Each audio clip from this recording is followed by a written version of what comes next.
Ever feel like you're like living on a different planet when your teenager's glued to their phone? Yeah, Yeah, it's like a universal parent experience these days, right? totally. But today's deep dive, we're tackling that. We're diving into teen social media use, and I mean really diving in. You've got research, actual statistics. Oh, and we've got some seriously eye-opening quotes from real teenagers about what's really going on in their online worlds. And let me tell you, these sources, they do not hold back. It's a really vivid picture of what your teenager's dealing with, and more importantly, how you can navigate it all. Exactly. No more feeling lost in cyberspace. Yeah. We're giving you the tools to understand. And you know what really struck me when we were prepping for this presentation we're looking at? It starts with this teenager saying, my parents, they just don't get what happens online. Like, at all. So Mhm. how are they supposed to help? Ouch. Yeah. Yeah. It hits a little close to home for a lot of us, I think. It definitely highlights that disconnect. A lot of parents feel it. But this isn't just about us not understanding the tech. It's about recognizing that for teenagers today, the online world, it's not separate from real life. It's all blended together. Exactly. It's all one and the same for them. Okay, so it's not just a phase, it's their reality. And this presentation throws out a pretty scary statistic.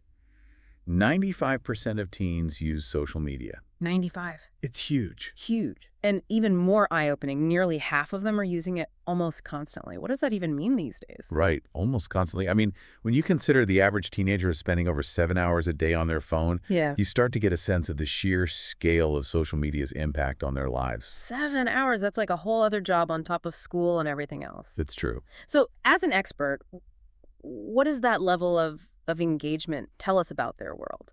How's it shaping how they see themselves, how they interact with each other? That's the million-dollar question. What we're seeing is social media. It's not just a tool for these kids anymore. It's their entertainment. It's where they get their news, how they connect with friends, and increasingly, it's where they figure out who they are. And that's where things get a little complicated, right? Because social media is not all sunshine and rainbows. Exactly. We can't just be worried about screen time. We have to be real about the potential consequences of this level of engagement. We're talking cyberbullying, online predators, those risky viral challenges. We can't ignore this stuff. I can't. It's not about scaring anyone. It's about being honest. And, one of the things I really appreciated about this particular presentation was its focus on the voices of teenagers themselves. Absolutely. Sometimes the most powerful insights come straight from the source. Like this one quote that really got me. My mom thinks I'm in bed reading, Oh, yeah. Classic. right? But it makes you think, what else are they doing online that we're totally out of the loop on? That's the big question, right? And this presentation really emphasizes how much teens hide their online lives because they're afraid of being judged, getting in trouble. Or having their phone taken away. Exactly. So it's like they feel this pressure to have these two separate lives, the perfect one we see, and then their actual online life. It's so true. And that's where things get dangerous. Because that fear, it can stop them from talking to us when something's wrong. Right. Whether it's cyberbullying or it's something they saw online that made them uncomfortable, Yeah. they need to be able to come to us. Without being afraid we'll freak out. Exactly. And this presentation doesn't shy away from the hard stuff. It goes into online predators, sextortion, those dangerous challenges. I mean, as a parent, it's scary stuff. It is scary, but I think they do a good job of flipping the script from fear to empowerment. It's not enough to just point out the problems, We need to give parents actual steps they can take. Tools, not terror. Yes. So let's talk solutions. One thing I really liked is how this presentation goes beyond the vague stuff. It's not just talk to your kids.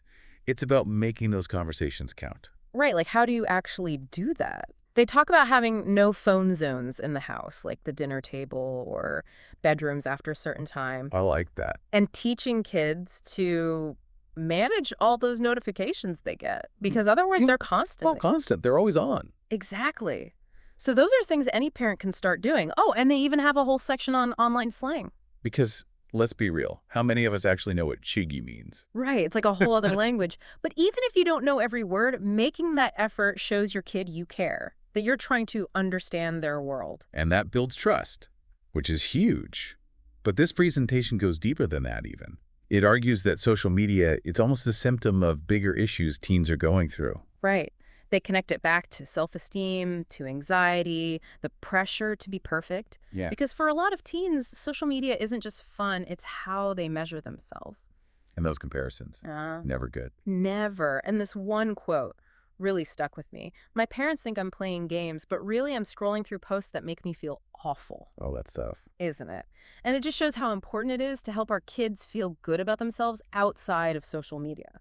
Yeah, it's easy to feel kind of overwhelmed by all this. Yeah. Like, how do we help our kids feel good about themselves when social media is so ever present? Right. It's a huge challenge for sure.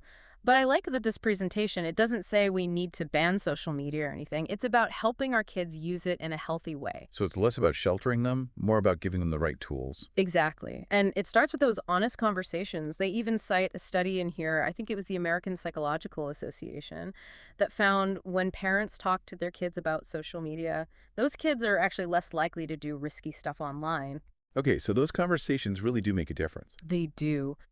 But it goes beyond talking, too. Right. Because we can say limit your screen time, but But if we're on our phones all the time, it's not exactly sending the right message. actions speak louder, right? Totally. Yeah. We have to be the role models. So, like, the presentation talks about tech-free zones in the house, the dinner table, for example. Everyone disconnects, even parents. I love that. It's those small changes. But it also says it's okay not to have every single answer because this stuff changes so fast. Oh, tell me about it. But if you stay engaged, keep talking to your kids, create that space where they can come to you. That's what matters. It's teamwork. We're figuring this out together. Exactly. And you know, this isn't just about protecting them from the bad stuff. It's about showing them how to use social media for good. Because it can be good. Yeah. For connecting with people, being creative. For sure. Let's help them be smart about it, you know? Absolutely. This has been such an insightful deep dive. It's not just about setting those screen time limits. It's about equipping ourselves and our teenagers with the tools to navigate this digital world, all the good and the bad. Couldn't have said it better myself. So to all our listeners out there, what really resonated with you today? What's one small step you can take today to start a conversation with your teenager about their online world? Let us know. We're all in this together. And until next time, keep those conversations going.